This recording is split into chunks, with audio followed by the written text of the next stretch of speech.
Welcome to PrepOdd. Prep in odd manner to get selected. जय हिंद, नमस्कार दोस्तों। मेरा नाम है अमन रावत और प्रीपॉड के इस चैनल में आपका स्वागत है।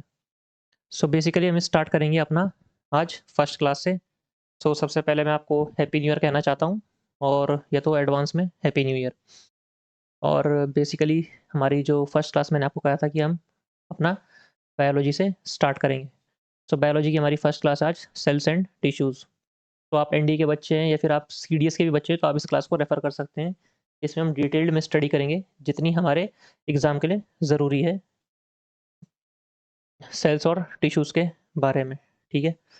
तो आप प्लीज़ अपने कॉपी या पेन लेके बैठ जाइए अगर आपको नोट्स भी बनाने हैं तो। सबसे पहले सेल। सेल को हम कहते हैं अपना structural and fundamental unit of life. Cell was discovered by Robert Hooke in 1665। तो रॉबर्ट हुक थे, उन्होंने सेल का आविष्कार किया था, यानी cell discovered by Robert Hooke in 1665। तो the cell that was discovered by Robert Hooke was basically a dead cell. तो डेड रॉबर्ट हुक ने जिस सेल का आविष्कार किया था, डिस्कवर किया था, वो बेसिकली एक डेड सेल था, यानी मृत कोशिका थी। उसके बाद जो लिविंग सेल था, जो प्रॉपर लिविंग सेल था, उसकी डिस्कवरी करी थी हमारी एंटोनी वैन लुइनहॉक ने। Antonie van Leeuwenhoek in 1674। तो एंटोनी वैन ल्यूइनहॉक हैं, इनको हम फादर ऑफ बैक्टीरियोलॉजी भी कहते हैं। ओके, बेसिकली जो एंटोनी वैन ल्यूइनहॉक थे, उन्होंने लिविंग सेल की डिस्कवरी की। तो बेसिकली जो डिफरेंस है आपको याद रखना है हमेशा, ये बहुत ही माइन्यूट डिफरेंस है। और डेड सेल करा था रॉबर्ट हुक ने। पर अगर क्वेश्चन आएगा कि सबसे पहले जो सेल था उसकी डिस्कवरी किसने करी थी, तो फिर आपको ऑप्शन लगाना पड़ेगा रॉबर्ट हुक ने। पर लेकिन अगर ऑप्शन ऐसा आएगा कि डेड सेल की किसने करी थी या फिर सबसे पहले लिविंग सेल की किसने करी थी, तो फिर आएगा एंटोनी वैन ल्यूइनहॉक। उसके बाद हमारा है prokaryotic cell and eukaryotic cell. तो बेसिकली जो हमारा सेल होता है उसको हम ब्रॉडली कुछ दो पार्ट्स में डिवाइड करते हैं, प्रोकार्योट्स और यूकार्योट्स। जो प्रोकार्योट्स है इसको हम प्रिमिटिव सेल भी कहते हैं, ठीक है?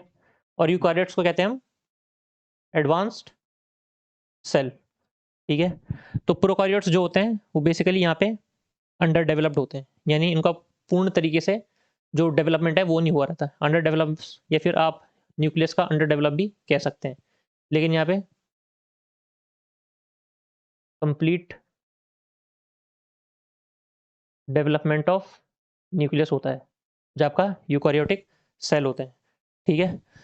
और उसके बाद है हमारा थर्ड डिफरेंस जो होता है, यहाँ पे जो आपके विभिन्न यानी डिफरेंट सेल ऑर्गेनेल्स होते हैं वो आपके प्रेजेंट होते हैं। लेकिन यहाँ पे जो आपके सेल ऑर्गेनेल्स, सॉरी, यहाँ पे आपके एब्सेंट होते हैं। सॉरी, मैंने गलत लिख दिया ये।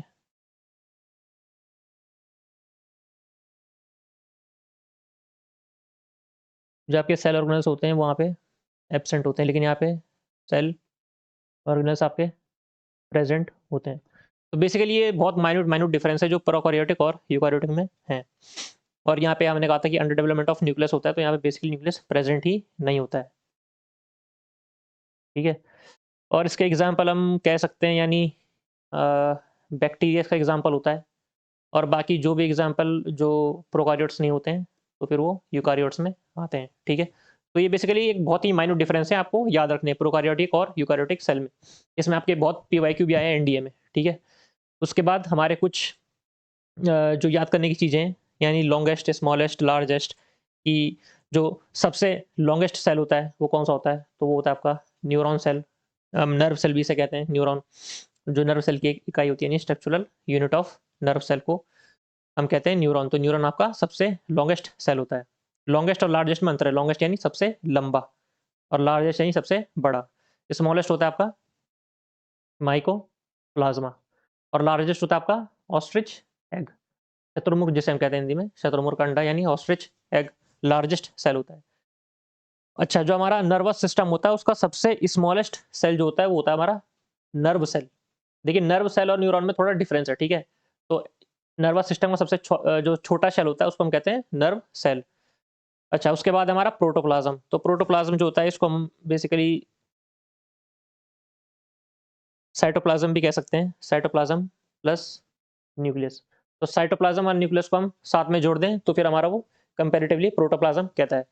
तो बेसिकली ये जो होता है ये कि इम्पोर्टेंट पार्ट होता है आपका सेल का। तो जो आपका सेल होता है नॉर्मली पहले आपका जो होता है ये न्यूक्लियस हो गया, उसके बाद आपका ये होता है साइटोप्लाज्म और ये होता है आपका बाहरी हिस्सा यानी प्रोटोप्लाज्म, ठीक है? तो अंदर हो गया न्यूक्लियस बीच में हो गया साइटोप्लाज्म, फिर हो गया प्रोटोप्लाज्म।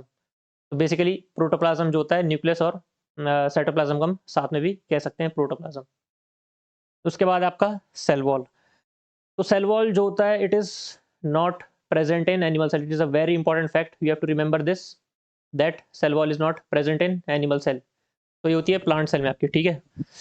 और ये बनी होती है आपकी डिफरेंट डिफरेंट तरीके से, डिफरेंट पार्ट्स में आपकी बनी होती है। सॉरी,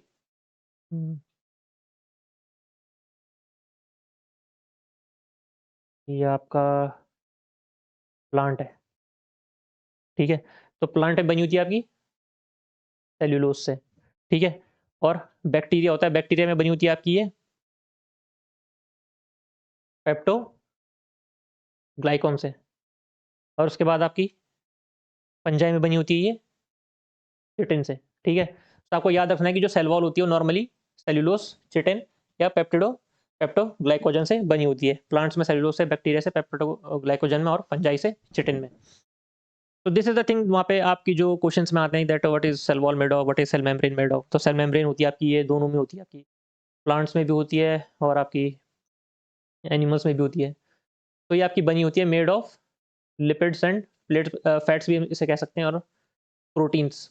लिपिड्स और प्रोटीन से आपका सेल मेम्ब्रेन बनी होती है। इसका एक और नाम है जिसको हम कहते हैं प्लाज्मा मेम्ब्रेन, ठीक है? और बेसिकली जो आपकी सेल मेम्ब्रेन है वो सेमी परमिएबल मेम्ब्रेन होती है, ठीक है? सेमी परमिएबल मेम्ब्रेन क्यों कहते हैं इसे हम? बिकॉज इसमें इनवर्ड एंड आउटवर्ड मूवमेंट होता है। इनवर्ड आउटवर्ड जो मूवमेंट होता है उसको ये रेगुलेट करती है आपके सेल में, ठीक है? तो इस वजह से इसे हम प्लाज्मा मेम्ब्रेन भी कहते हैं या फिर इसको हम सेमी परमिएबल मेम्ब्रेन भी कहते हैं। तो बेसिकली जो आपका सेल मेम्ब्रेन होता है इससे आपका ऑस्मोसिस एंड डिफ्यूजन भी वो परफॉर्म होता है, you know, osmosis and diffusion performed here. तो बेसिकली आपको टर्म याद रखनी है, जो ऑस्मोसिस और डिफ्यूजन जो कहाँ पे होता है आपका सेल मेम्ब्रेन में। तो डिफ्यूजन होता है आपका एक्सचेंज ऑफ गैसेस, है ना? और एक्सचेंज ऑफ फ्लूइड को हम कहते हैं आपका ऑस्मोसिस, ठीक है? उसके बाद हम पढ़ेंगे अपना माइटोकॉन्ड्रिया। सो माइटोकॉन्ड्रिया की डिस्कवरी करी थी आपकी पॉलीकर ने। पॉलीकर डिस्कवर्ड आपका माइटोकॉन्ड्रिया। तो माइटोकॉन्ड्रिया आपका एक और चीज़ जिसे हम बोलते हैं यानी power house of cell. Cell को ये पावर देता है यानी बिजली का, कोशिका का power house of cell, okay? और इसके अंदर एक होता है आपका एटीपी जिसको हम कहते हैं एडिनोसिन ट्राई फॉस्फेट। तो एडिनोसिन ट्राइफॉस्फेट जो होता है उसको हम कहते हैं आपका एनर्जी करेंसी ऑफ सेल भी से हम कहते हैं, ठीक है? और जो आपका माइटोकॉन्ड्रिया होता है कि आपका पीवाईक्यू है, दैट इसमें आपका जो होता है वो डीएनए भी होता है और आपका राइबोसोम भी इसमें होता है। Basically this is PYQ of your NDA as well as आपका सीडीएस, ठीक है? आपका एनडीए और सीडीएस का एक पीवाईक्यू है, दैट डीएनए और राइबोसोम माइटोकॉन्ड्रिया में भी होता है, ठीक है? उसके बाद आपका endoplasmic reticulum. So basically endoplasmic reticulum जो है आपका रफ और स्मूथ दो प्रकार का होता है, रफ एंडोप्लाज्मिक रेटिकुलम और स्मूथ एंडोप्लाज्मिक रेटिकुलम, ठीक है? तो उसके बाद जो इसकी डिस्कवरी है वो करी थी आपकी पोर्टर एंड थॉमसन ने, जो आपकी डिस्कवरी करी थी आपकी एंडोप्लाज्मिक रेटिकुलम की, ठीक है? तो जो आपका एंडोप्लाज्मिक रेटिकुलम, सॉरी, जो रफ एंडोप्लाज्मिक रेटिकुलम होता है इसमें होता है आपका endoplasmic reticulum along with ribosome. And जो आपका राइबोसोम होता है ये काम करता है आपका प्रोटीन सिंथेसिस में, ठीक है, ये बहुत ही बेसिक टर्म है जो आपको याद रखनी है। ठीक है, प्रोटीन सिंथेसिस में आपका राइबोसोम काम करता है और ये होता है आपका रफ एंडोप्लाज्मिक रेटिकुलम में। स्मूथ एंडोप्लाज्मिक रेटिकुलम में आपका जो होता है वो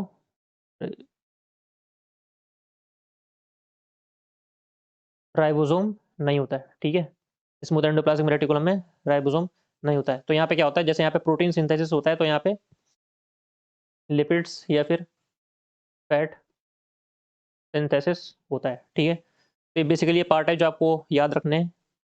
उसके बाद है आपका वैक्यूल। सो बेसिकली वैक्यूल जो होता है आपका वो बना होता है amino acid plus sugar plus protein से।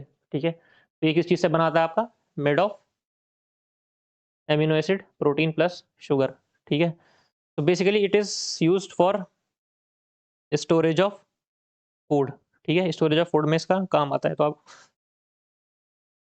आपको ये याद रखना है दैट स्टोरेज ऑफ फूड में। और जो ये टर्जिडिटी होती है उसको ये प्रोवाइड करता है प्लांट्स को, provides turgidity and rigidity to the cell.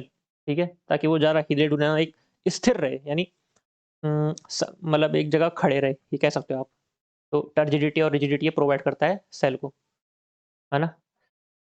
और ये डिफरेंट डिफरेंट होता है, यानी ये बड़ा भी हो सकता है और ये स्मॉल भी हो सकता है। तो बेसिकली ये स्मॉल होता है ये आपका एनिमल सेल में, है ना, और बिग होता है आपका प्लांट सेल में। इसको प्लीज़ याद रखिएगा, ये बहुत ही इंपॉर्टेंट पॉइंट है इसको याद रखने का। उसके बाद आपका प्लास्टिड। तो बेसिकली प्लास्टिड आपका 3 पार्ट्स में डिवाइड होता है, क्लोरोप्लास्ट, ल्यूकोप्लास्ट और क्रोमोप्लास्ट। तो plastid is your largest cell organelle. ठीक है, लार्जेस्ट सेल ऑर्गेनल होता है आपका प्लास्टिड, और ये केवल प्लांट सेल में आपका पाया जाता है। ठीक है, तो बेसिकली ये डिवाइड होता है आपका क्लोरोप्लास्ट, क्रोमोप्लास्ट और ल्यूकोप्लास्ट में। तो क्लोरोप्लास्ट बेसिकली जो होता है ये ग्रीन होता है, और यहाँ पे आपका जो क्लोरोफिल होता है, ग्रीन पिगमेंट, वो आपका प्रेजेंट होता है। ठीक है, आपका क्लोरोप्लास्ट में। ठीक है, और ये आपका पाया जाता है आपका स्टेम्स हो गया, लीव्स हो गया, यहाँ पे ये पाया जाता है, यानी found in stems and leaves. ठीक है, उसके बाद ल्यूकोप्लास्ट होता है आपका। ल्यूकोप्लास्ट बेसिकली आपका कलरलेस होता है ना, इसमें ज़्यादा पढ़ने का इतना वो है नहीं, तो आपका ये कलरलेस होता है। और जो क्रोमोप्लास्ट होता है इसमें भी कलर होता है। इसमें बेसिकली जो आपका ग्रीन कलर होता है, लेकिन इसमें आपका कोई भी कलर हो सकता है, एनी कलर। तो क्रोमोप्लास्ट यानी कलर प्रोवाइड करता है। ठीक है, अच्छा, जो आपका ल्यूकोप्लास्ट होता है ये कलरलेस होता है, अलोंग विद ये स्टोर्स फूड। जो स्टोर आपका फूड होता है ना, वो इसे करता है। ठीक है, और क्रोमोप्लास्ट का मैंने आपको बता ही दिया था कि ये जो होता है कलर प्रोवाइड करता है ना, इसमें डिफरेंट डिफरेंट कलर्स होते हैं, कोई भी कलर्स होता है, नॉर्मली ग्रीन के भी अलग शेड होते हैं, वो भी इसमें हो सकता है ना। उसके बाद है आपका लाइजोम। लाइजोम परफॉर्म्स डाइजेशन, यानी पचाने के लिए, सेल का जो खाना होता है उसको पचाने के लिए लाइजोम काम आता है। और इसे हम आपका सुसाइडल बैग्स भी कहते हैं, this is your PYQ। Suicidal bags हम कहते हैं लाइजोजोम को। ठीक है, और बेसिकली ये जो RBC होते हैं इनके अंदर ये नहीं पाया जाता, नॉट फाउंड इनसाइड RBC, है ना। जो आपका लाइजोम होता है वो RBC के अंदर नहीं पाया जाता, है ना। उसके बाद आपका गोल्जी बॉडीज, इसकी डिस्कवरी की थी आपकी कैमिलियो गोल्गी ने, उनके नाम पे ये गोल्जी एपरेटस पड़ा, डिस्कवर्ड बाय कैमिलियो गोल्जी, है ना। और बेसिकली ये प्लांट्स में आपका डेक्टोसोम के नाम से डेक्टोसोम के नाम से आपका ये, सॉरी क्या बोलते हैं उसे, प्लांट्स में ये डेक्टोसोम के नाम से जाना जाता है, it is known as dictyosome in plants biology. और बेसिकली जो गोल्जी बॉडीज होती है यहाँ पे आपका जो फॉर्मेशन होता है लाइजोम का पाया जाता है। Formation of lysosome takes place inside your Golgi body. ठीक है, तो basically these are the different different parts जो आपको याद रखने हैं, और उनके जो यूजेस हैं या फिर उनके जो वर्किंग है या फिर उनके जो फंक्शन है वो आपको याद रखने हैं। उसके बाद आपका न्यूक्लियस, इसकी जो डिस्कवरी करी थी वो करी थी आपकी रॉबर्ट ब्राउन ने। ठीक है, तो आपकी जो इसको याद रखना है कि रॉबर्ट ब्राउन ने आपकी न्यूक्लियस की डिस्कवरी की थी, it is a centre part of cell.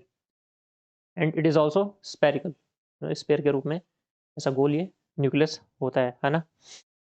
और इसको हम कहते हैं brain of cell, brain of cell भी इसे हम कहते हैं, या फिर इसको हम कहते हैं आपका कंट्रोल सिस्टम ऑफ सेल, है ना। और न्यूक्लियस में बेसिकली आपका प्रोटीन, इसमें मैक्सिमम आपका प्रोटीन ही होता है इसमें, न्यूक्लियस में, है ना। मैक्सिमम इसका प्रोटीन होता है, और न्यूक्लियस के अंदर ही आपका डीएनए होता है, आपका डीएनए हो गया, आपका आरएनए हो गया, ये सब आपका न्यूक्लियस के अंदर होता है ना।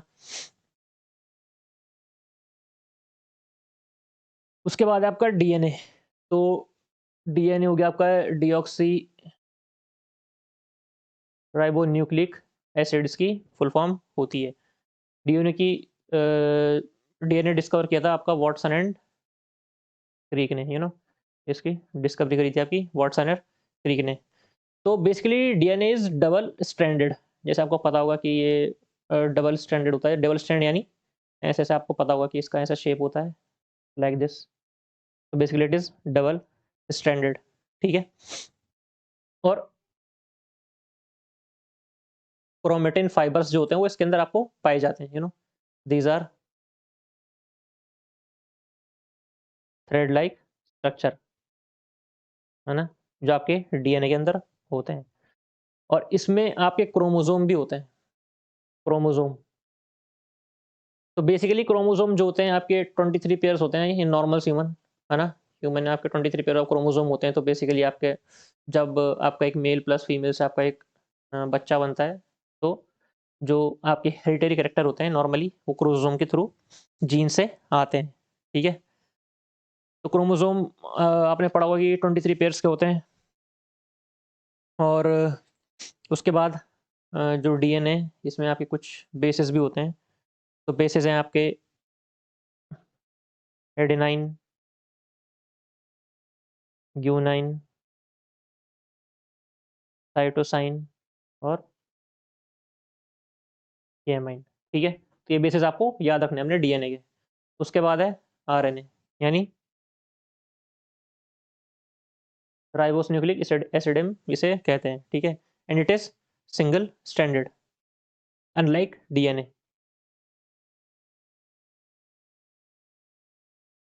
तो basically unlike DNA it is single stranded, ठीक है।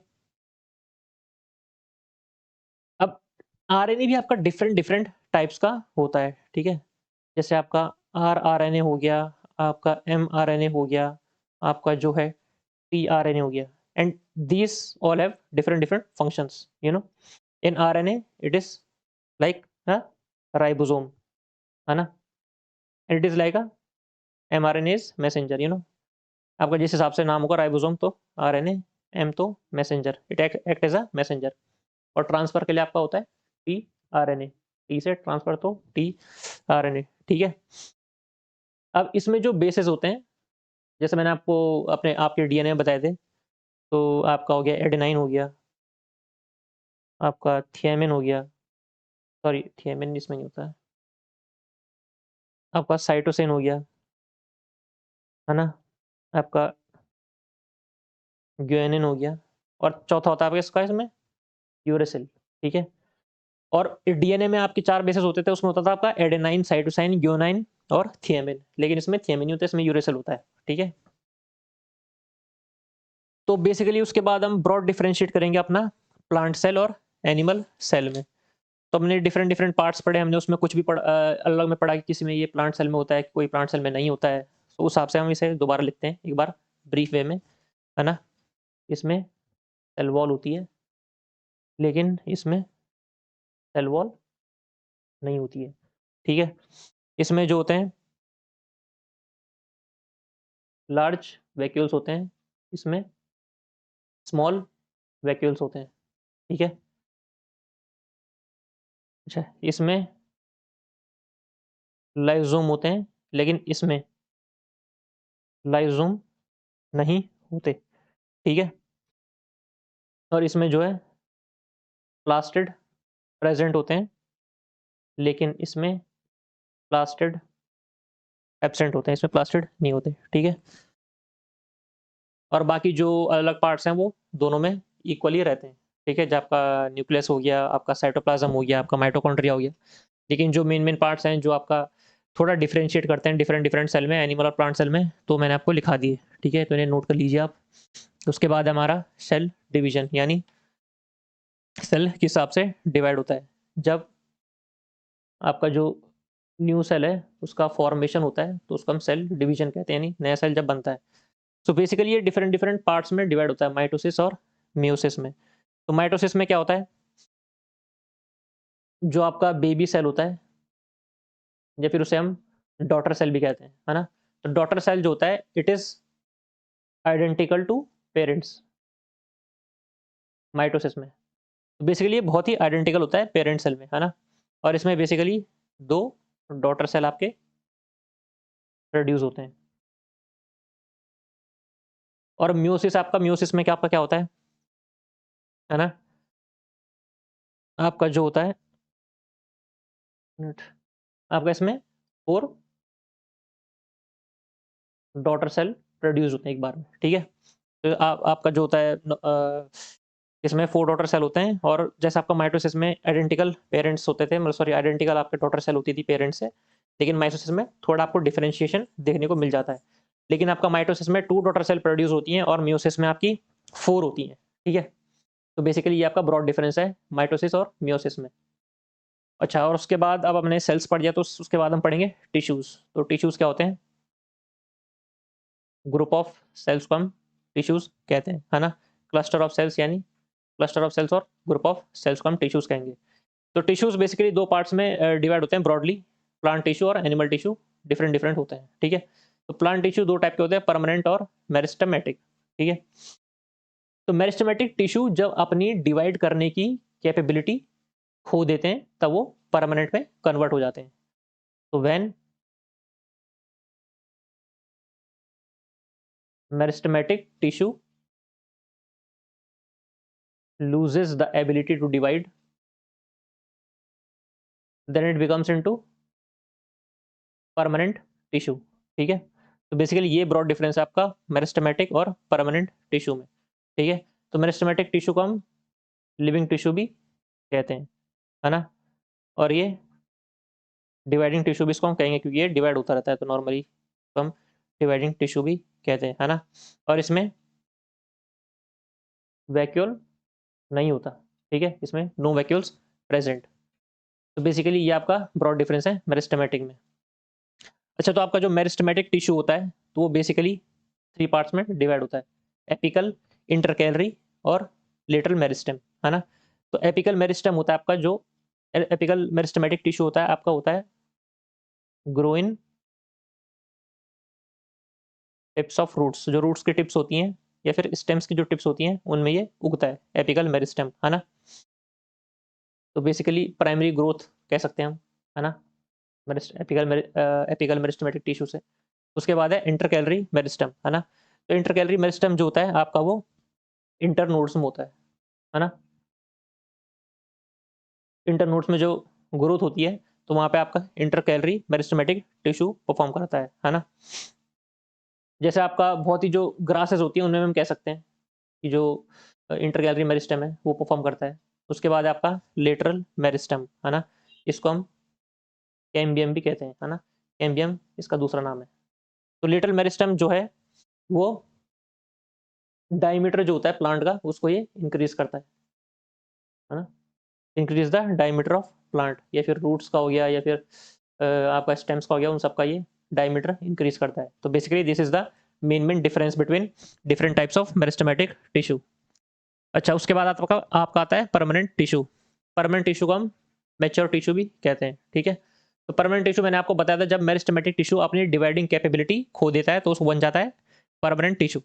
तो परमानेंट टिश्यू भी डिफरेंट टाइप्स के होते हैं, सिंपल परमानेंट और कॉम्प्लेक्स परमानेंट। ठीक है, तो सिंपल सबसे पहले हम पढ़ेंगे सिंपल परमानेंट।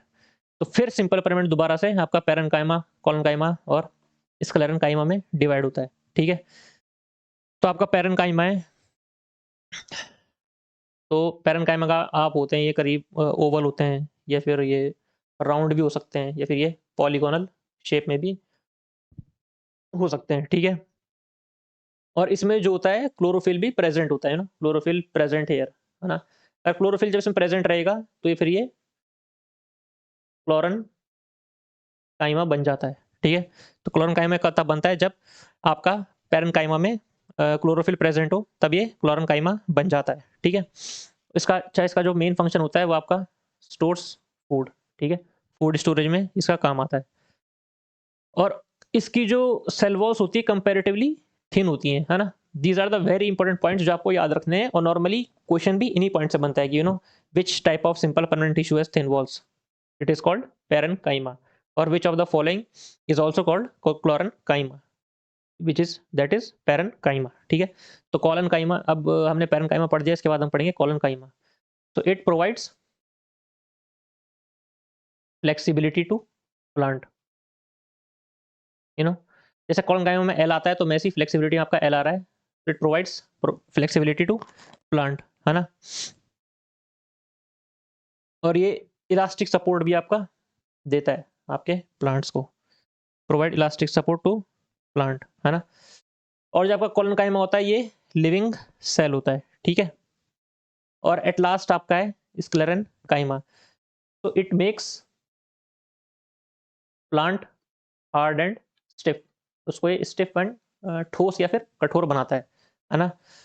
और स्क्लेरेन्काइमा की बेसिकली जो होती है वो थिक सेल वॉल्स होती है ना, अनलाइक पैरेन्काइमा, है ना। पैरेन्काइमा में आपकी थिन सेल वॉल्स होती हैं, लेकिन इसमें आपकी थिक सेल वॉल होती है ना, स्क्लेरेन्काइमा में। तो आपको इसमें ये याद रखना है। और इसमें जो इंटरसेल्युलर स्पेसेस होते हैं, इंटरसेल्युलर स्पेसेस वो इसमें नहीं होते, ठीक है।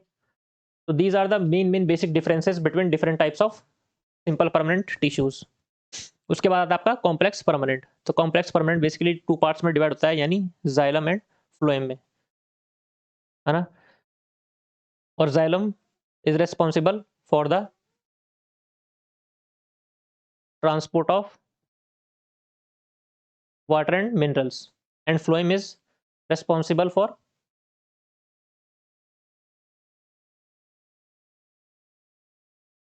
ट्रांसपोर्ट ऑफ फूड, है ना। So this is the very basic difference between xylem and phloem, है ना। सो आप नॉर्मली क्या होता है, बच्चों को जो जाइलम में होता है वो वाटर ट्रांसपोर्टेशन के लिए याद रहता है, लेकिन जब क्वेश्चन आता है which of the following tissue is responsible for the transportation of minerals, so फिर बच्चे उसमें कंफ्यूजन आते हैं, या फिर उसको वो सोचते हैं कि ये फ्लोएम में ही आएगा, क्योंकि मिनरल्स भी एक टाइप का फूड है, जैसे हम अपने कार्बोहाइड्रेट्स हो गया, हमारा प्रोटीन हो गया। लेकिन in plants it is different thing, plants में जो हमारा मिनरल्स होता है अलॉन्ग विद वाटर, वो जाइलम ही प्रोवाइड करता है, ठीक है। अच्छा, इनमें भी डिफरेंट डिफरेंट पार्ट्स होते हैं इनके, है ना। जैसे जाइलम का हो गया आपका जाइलम वेसल हो गया, तो बेसिकली आप ये ऊपर ऊपर से पढ़ सकते हैं, जैसे जाइलम वेसल, आपका जाइलम पैरेन्काइमा। तो ये आपके पार्ट्स होते हैं इसके। फ्लोएम का हो गया आपका एक फ्लोएम फाइबर इसका पार्ट होता है ना। तो बेसिकली जो ये हैं ये आपके पार्ट्स हैं इन सबके, है ना। अच्छा, इसके बाद है आपका एनिमल टिश्यू, एपिथेलियल टिश्यू। तो एपिथेलियल टिश्यू आपका होता है एनिमल्स में। तो बेसिकली ये एपिथेलियल टिश्यू को हम कहते हैं कवरिंग या फिर प्रोटेक्टिव टिश्यू, है ना। तो एनिमल टिश्यू आपका ब्रॉडली अबाउट 4 टिश्यूज में डिवाइड होता है। उसके बाद आता है आपका एपिथेलियल टिश्यू। तो एपिथेलियल टिश्यू क्या होता है, कवरिंग या फिर प्रोटेक्टिव टिश्यू भी इसे हम कहते हैं, क्योंकि ये हमारी बॉडी को प्रोटेक्शन या फिर कवरिंग प्रोवाइड करता है।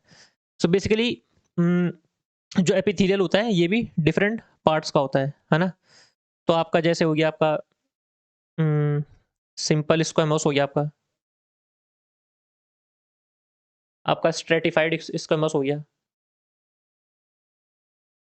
आपका क्यूबॉइडल हो गया, क्यूबॉइडल एपिथेलियम आपका हो गया, कॉलमनर एपिथेलियम, है ना। तो these are the very different parts of epithelial tissue, ठीक है।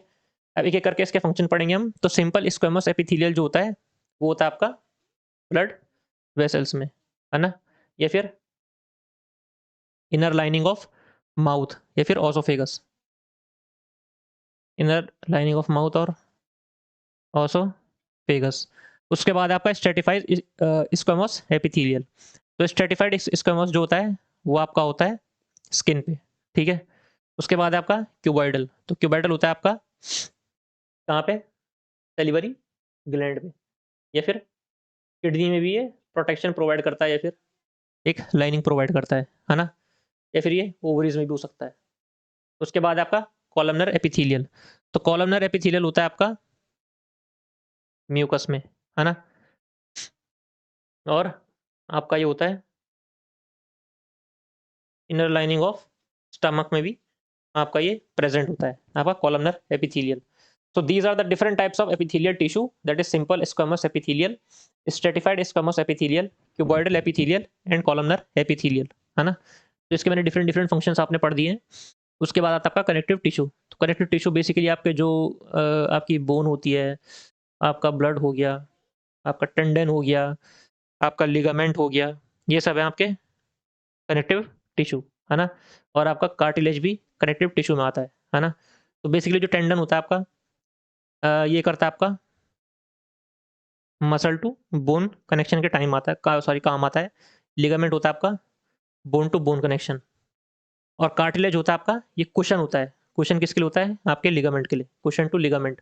जब आपका बोन टू बोन, जब आपका लिगामेंट होता है तो कभी वो फ्रिक्शन करता है या फिर कभी वो मूवमेंट करता है, तो उसको एक कुशन प्रोवाइड करता है आपका कार्टिलेज, ताकि उसको ज़्यादा दिक्कत ना हो, ठीक है। उसके बाद है आपका नर्वस टिश्यू। तो नर्वस टिश्यू बेसिकली आपका ये आ जाएगा आपका नर्वस सिस्टम से, है ना। नर्वस टिश्यू या फिर आपका न्यूरल टिश्यू भी इसे हम कह सकते हैं, है ना। तो नर्वस सिस्टम में आपका टिश्यू होता है, या फिर उसके हम न्यूरल टिश्यू भी कहते हैं, जिसको बोलते हैं हम नर्वस टिश्यू। तो बेसिकली न्यूरॉन जो होता है that is structural unit of nervous tissue, है ना। नर्वस टिश्यू की जो स्ट्रक्चरल यूनिट होती है, यानी सबसे छोटी इकाई होती है, उसको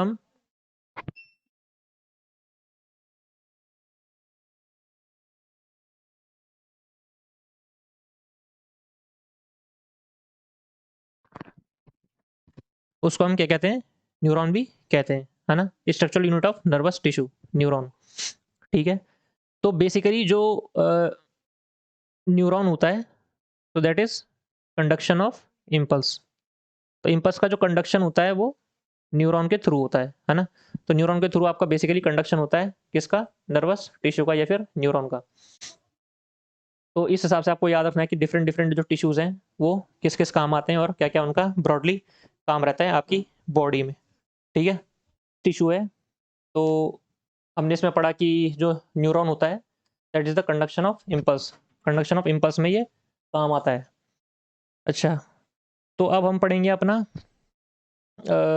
मस्कुलर टिश्यू। तो मस्कुलर टिश्यू ब्रॉडली 3 पार्ट्स में डिवाइड होता है।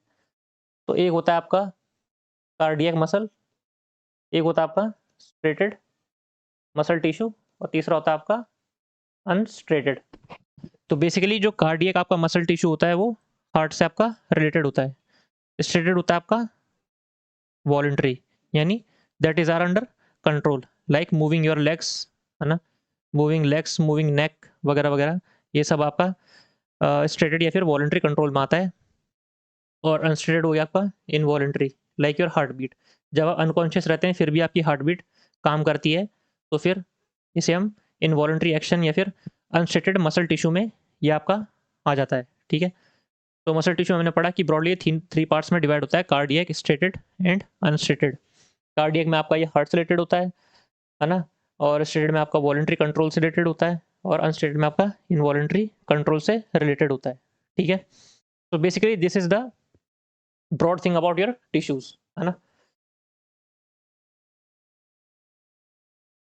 तो सबसे पहले हमने अपना जाइलम फ्लोएम पढ़ा था। जाइलम फ्लोएम के बाद हमने एनिमल टिश्यू ने एपिथेलियल टिश्यू पढ़ा। एपिथेलियल ने पढ़ा आपका स्क्वेमोस, स्ट्रेटिफाइड, क्यूबॉइडल, कोलमनर, है ना। उसके बाद कनेक्टिव पढ़ा। कनेक्टिव बोन होता है, ब्लड होता है, टेंडन होता है, कार्टिलेज होता है, लिगामेंट होता है। उसके बाद नर्वस पढ़ा हमने, न्यूरॉन पढ़ा, for that is the conduction of impulse. Impulse क्या होता है? जैसे आपका ब्रेन सिग्नल होता है, जो आपका ब्रेन जब सिग्नल देता है उसको हम इम्पल्स कहते हैं, है ना। उसके बाद आपका मस्कुलर टिश्यू हो गया, आपका कार्डियक हो गया, स्ट्रेटेड हो गया एंड अनस्ट्रेटेड टिश्यू हो गया। तो these are cardiac related to heart, voluntary related to striated, and involuntary is related to unstriated, ठीक है। So basically this is your class, and आपका यहाँ पे बहुत बहुत धन्यवाद कि आप इस वीडियो के इतने लास्ट तक आए, लास्ट पार्ट तक आए। तो बेसिकली अगर आपको ये पीडीएफ चाहिए, नोट्स की पीडीएफ चाहिए, तो आप हमारा टेलीग्राम ज्वाइन कर सकते हैं, दैट इज़ प्रेपॉड। एंड प्रेपॉड में आपको इसके नोट्स मिलेंगे, that is the very structural, concise and crisp notes for your NDA preparation. और जैसे आपको पता हो गया कि हमारा 2025 आपका आ गया है और 13 अप्रैल को आपका एग्ज़ाम है। तो हम बेसिकली मिला के चलें तो आपका अप्रॉक्स 4.5 मंथ्स हैं, और 4.5 मंथ्स में हमें अपना जीएस का पोर्शन ख़त्म करना है, that is your science mainly, current affairs, geography. तो these are the important parts of your GAT in NDA, अगर आपको अच्छा स्कोर करना है। तो बेसिकली हमारी फर्स्ट क्लास हो चुकी है, इसके बाद हम दूसरा टॉपिक लेंगे।